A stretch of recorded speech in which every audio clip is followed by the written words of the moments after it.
দেখেন একটা পুঁটি পড়েছে। এখন আমি আসেছি চলন্ত বিল। এই বিলে এখন আমি মাছ ধরার জন্য এসেছি, চায়না জাল পাতেছি।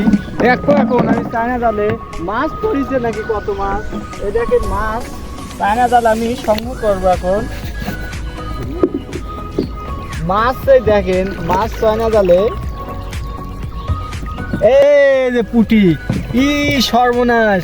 এই দেখেন, এই যে দুটো পুঁটি পড়ছে একদম এই জালে, সেকে মেকে তুলে হালা দেয় এই চায়না জালে। মাছ মাছ হতেই দেয় না এই চায়না জালের জন্য। দেখেন এই যে চায়না জাল, বড় বড় চায়না জাল। মাছ নাই কি বর্তমানে, এবারে বর্ষায় মাছই নাই কে, মাছই নাই কে এই বিলে, মাছই নাই কে, মাছ একদমই নাই। ও ভাই মাথায় নষ্ট মামা, মোবাইল করতে নাকি ভাই। সর্বনাশ সর্বনাশ।